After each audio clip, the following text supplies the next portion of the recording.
sahabat belajar, dimanapun kalian berada, selamat berjumpa. Apa kabar? Semoga kalian selalu dalam keadaan baik-baik saja dan sehat-sehat saja. Sahabat belajar, sebelum kita memulai proses pembelajaran ini, izinkan saya memperkenalkan diri. Saya Nike Darmini SPD dari SMA Negeri 1 Sukawati.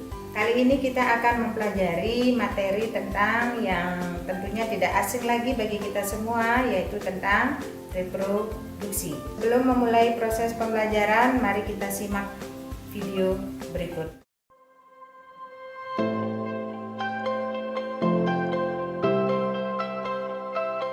Sahabat belajar, di sini ditunjukkan ciri-ciri daripada makhluk hidup. Jadi makhluk hidup itu memiliki banyak ciri. Salah satu diantaranya adalah bereproduksi.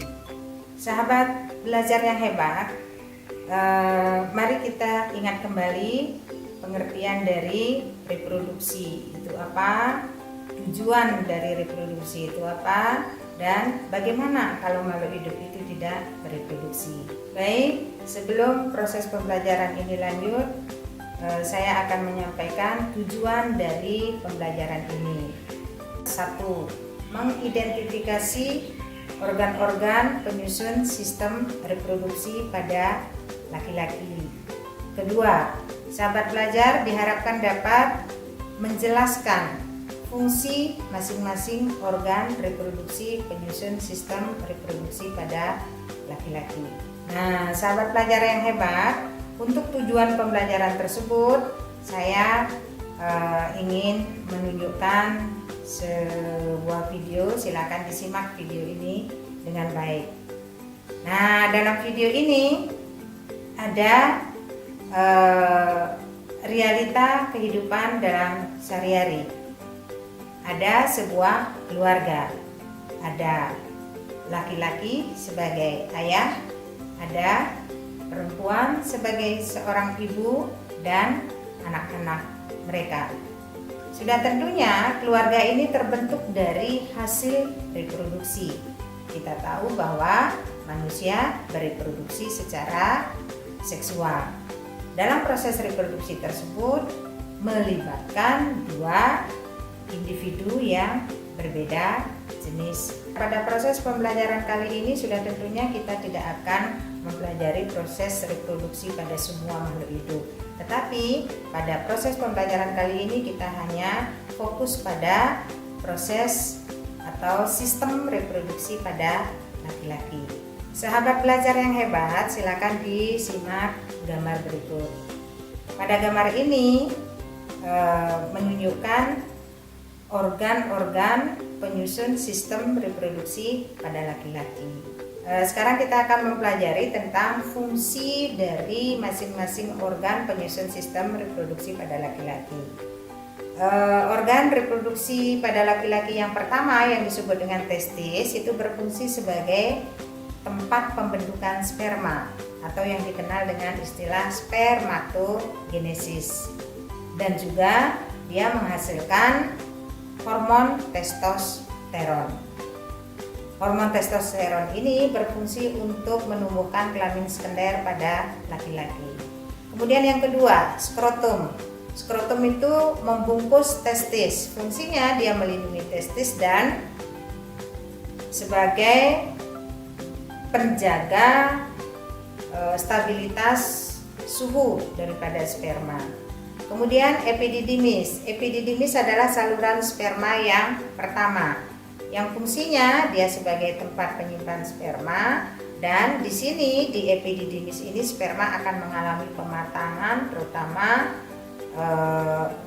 mengalami peningkatan mortalitasnya. Kemudian berikutnya penis. Penis adalah organ reproduksi yang berfungsi untuk menyalurkan sperma ke organ reproduksi perempuan. Berikutnya ada vas deferens. Nah, vas deferens itu adalah saluran sperma lanjutan dari epididymis. Jadi sperma yang disalurkan dari epididymis menuju ke vas deferens. Kemudian di vas deferens itu sperma sedikit mengalami pengurangan mortalitas dan dia disalurkan secara pasif, didorong oleh cairan yang dihasilkan oleh saluran tersebut, dan kemudian lanjut ke uretra. Jadi sperma akan disalurkan ke uretra sampai nanti disalurkan keluar tubuh dalam proses ejakulasi melalui uretra. Organ-organ reproduksi pada laki-laki itu bisa berfungsi dengan baik dan sangat didukung oleh kelenjar reproduksi. Kelenjar reproduksi itu yang pertama adalah vesika seminalis. Kelenjar vesika seminalis ini menghasilkan cairan yang bersifat nutritif. Artinya cairan ini mengandung zat-zat yang dibutuhkan oleh sperma dalam kehidupannya, yang sering disebut sebagai cairan semen atau cairan mani. Kemudian yang kedua, kelenjar prostat juga sama, menghasilkan cairan yang bersifat nutritif dan juga dikenal dengan cairan mani atau cairan sperma. Nah, untuk kelenjar reproduksi yang ketiga, yaitu kelenjar bulbouretralis, ini sedikit berbeda dengan kelenjar yang dua tadi. Untuk kelenjar ini juga menghasilkan cairan, cuman cairan ini bersifat atau fungsinya membersihkan saluran uretra. Kenapa saluran uretra itu perlu dibersihkan? Karena uretra itu berfungsi ganda, sahabat.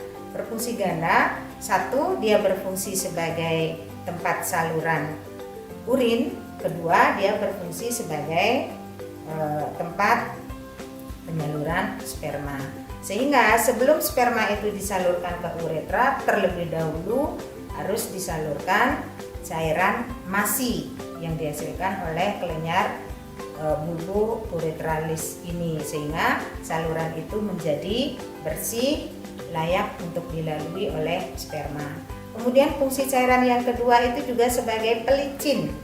Jadi kelenjar bulbouretralis ini menghasilkan cairan yang berfungsi sebagai pelicin. Karena apa? Ketika sperma itu dikeluarkan atau dalam proses ejakulasi, pastinya tekanannya itu akan tinggi. Tekanan yang tinggi akan menimbulkan cedera atau lecetnya saluran uretra, sehingga perlu dilicinkan oleh cairan yang dihasilkan oleh kelenjar bulbouretralis ini. Dari hasil pembelajaran tadi dapat saya simpulkan sebagai berikut. 1. Reproduksi adalah proses biologis suatu makhluk hidup untuk menghasilkan individu baru. Kedua, tujuan reproduksi adalah untuk melestarikan jenis atau spesiesnya. Ketiga, jika makhluk hidup itu tidak bereproduksi, otomatis akan mengurangi jumlah populasi. Populasi yang semakin berkurang akhirnya akan menimbulkan kepunahan suatu spesies atau suatu jenis makhluk hidup. Sahabat pelajar yang hebat, demikian tadi yang bisa saya sampaikan tentang organ-organ penyusun sistem reproduksi pada laki-laki dan fungsi dari masing-masing organ penyusun sistem reproduksi pada laki-laki. Nah, sebelum proses pembelajaran ini saya tutup, silakan saya menampilkan beberapa soal sebagai evaluasi. Saya yakin sahabat pelajar yang hebat pasti bisa menjawabnya, karena tadi sudah dapat menyimak materi ini dengan baik. Silakan disimak evaluasi berikut. Baik, sahabat pelajar yang hebat, sebelum saya mengakhiri proses pembelajaran ini, izinkan saya minta maaf atas segala kekurangan, minta maaf atas segala kesalahan. Saya sangat menunggu koreksi dari sahabat pelajar semua. Baik, itu yang bisa saya sampaikan. Saya ucapkan terima kasih, sampai jumpa.